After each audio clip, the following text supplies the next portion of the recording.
All right, today I have a Star Wars update for you guys. I've been wanting to do regular Star Wars updates for quite some time, but just have not gotten around to it. I was sick for a couple of weeks, threw out my back last week, and I've been wanting to do this for a while, and I would have gotten it started earlier. But today's the perfect day to jump on the bandwagon because today was Star Wars Celebration 3. It was the first day of the celebration, and they announced some pretty big stuff today, and we're going to take a look at this article at everything that was announced, and I'm going to talk about my feelings on some of this stuff. And the reason I've been wanting to start, covering this is because as a massive Star Wars fan, I told you I like Indiana Jones is at the top, Star Wars second, and then DC is a little bit below that. And you guys know how my DC stuff goes. I'm very passionate about it, so just envision how passionate I am about Star Wars and about Indiana Jones. And I've been wanting to do the Star Wars updates because there's been a lot of angst going on in Lucasfilm, revolving around Kathleen Kennedy herself. And in fact, she is skating on thin ice. And I've been meaning to cover all that stuff. But we're going to look at this article about everything that was announced today, and some of this is pretty freaking cool. All right, so this article is from IGN, and it's everything announced at Lucasfilm's Studio Showcase. So there are more days going to be involved, but I think today was the big announcement for the big stuff. And we can see here that 3 new live-action Star Wars movies were announced. One from James Mangold, who is a great director. I think he'll do a great job. Dave Filoni, the king. Yes. We're going to talk about what his movie is going to be. And then we have Sharmeen Obaid-Chinoy is going to be back for Daisy Ridley's return, and we're going to talk about that one. All right, so let's talk about each of these movies. Star Wars fans have been waiting since 2019's Star Wars: The Rise of Skywalker for the franchise to return to the big screen. And Star Wars Celebration has finally confirmed that return will happen from those 3 directors. So they break down what each of these projects is going to be. This one I'm probably most excited for. James Mangold, the director of Logan and the upcoming Indiana Jones and the Dial of Destiny, and they had a new trailer today, which was amazing. He will go on to create a film that will go back to the dawn of the Jedi. That will be cool.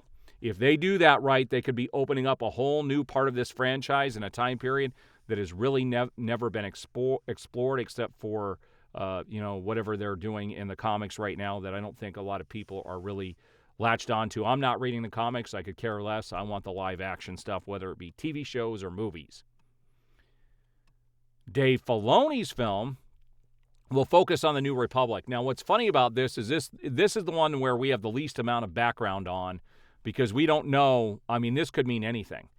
They say it is a big deal as Filoni has been an integral part of Star Wars for many years, and this will be his first live-action film. Among many other things, Filoni was the creator of Star Wars: The Clone Wars and Star Wars Rebels, an executive producer, episodic director, and writer on The Mandalorian and the Book of Boba Fett, and is the creator and executive producer of Ahsoka. Yeah, and we're going to talk about Ahsoka here in a minute.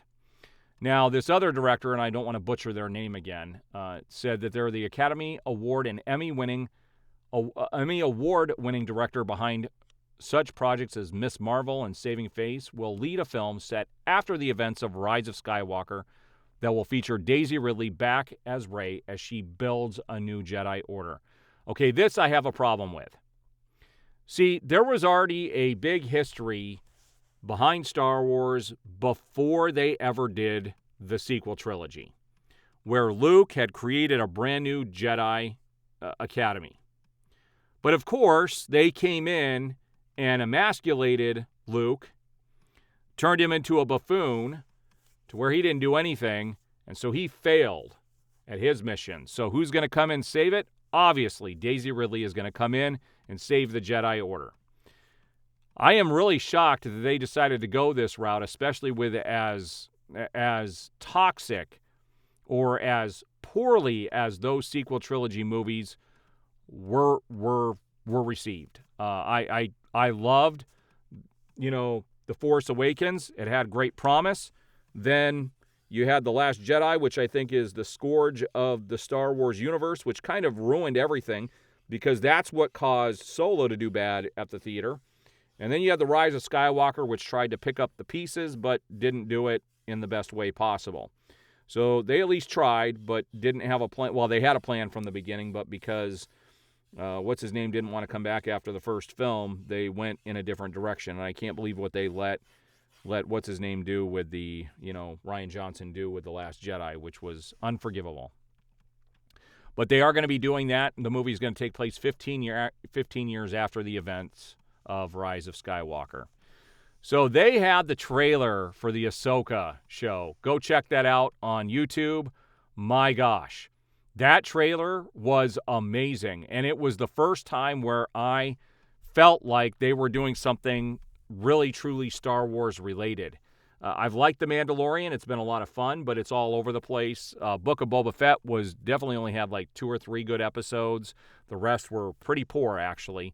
They even didn't spend a lot of money on the Obi-Wan show, which there's a 2-hour movie cut out there by Kai Patterson, which is amazing. I recommend people check that out. That's what the show should have been.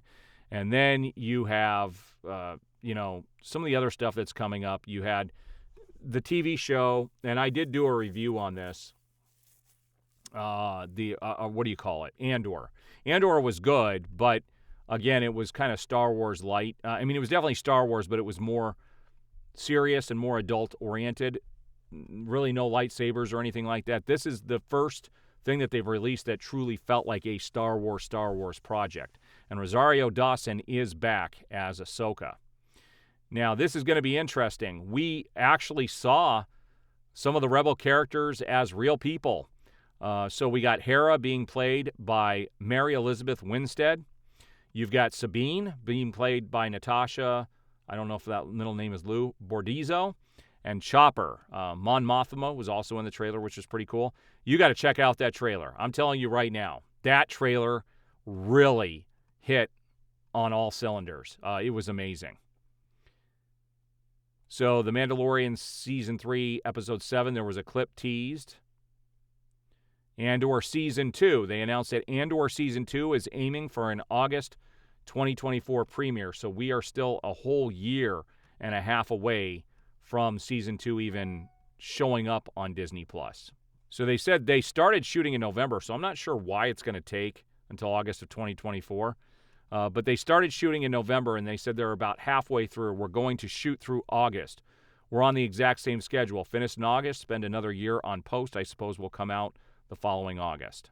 They gave a few clips from Season 2 that showed Cassian, Dedra, Cyril, and Bix. So some of these people will be back, which is good. The Acolyte.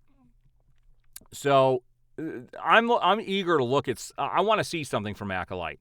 So Star Wars: The Acolyte, the upcoming Disney Plus series set during the end of the High Republic era, will make its way to Disney Plus in 2024. While we weren't given an exact date, the cast and crew behind the series stopped by Star Wars Celebration to share a few details as to what fans can expect. Leslie Headland shared that she had always wanted to delve into the Star Wars universe and tell the story of this entire world that I love so much from the perspective of the bad guys. This will be kind of cool. She goes on to say, what I pitched to Kathleen Kennedy was Frozen meets Kill Bill.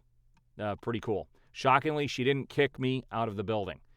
It's High Republic near the beginning of the prequels and an exciting part of the timeline. This is when the bad guys are outnumbered. They are the underdogs. I'm really excited for you guys to see things you haven't seen in live action yet. She also noted it was the furthest back in time we've been in live action.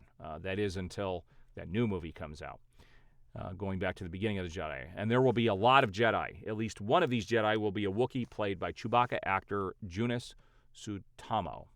And it's also been a dream of Headland to tell the story of one. There was also a clip shown, and it featured Lee Jung-jae's character saying, "The Force is powerful. It is a power we must respect." There are also big fights, aliens, Jung-jae leading a bunch of Jedi, and more, which is pretty cool. Skeleton Crew gets its first reveal as Star Wars Celebration, but no release date. Mandalorian showrunners on Ahmad Best celebrated return of Star Wars. It was a big decision. Yeah, and, I haven't done a review yet on The Mandalorian Season 3. It's been a little all over the place, but Ahmad Best did come back, and he played a Jedi in one of the episodes, right as Order 66 took place, and he's the one that saved Grogu. It was a pretty cool scene. It was nice to see him back. And I will be I'm gonna be covering Indiana Jones now coming up too, because with the launch of the new movie, there's going to be a lot of stuff coming up with Indiana Jones, and I am collecting a bunch of the Legos and toys right now, and I have to do videos on all of that stuff, and I'll give you links to where you can purchase some of the stuff that I've purchased on Amazon. It's pretty awesome that we're finally, after 40 years, getting some Indiana Jones stuff, but that's information for a whole new video. So pretty cool stuff. I would say if you haven't yet, go out, watch this Ahsoka trailer. It's pretty freaking awesome.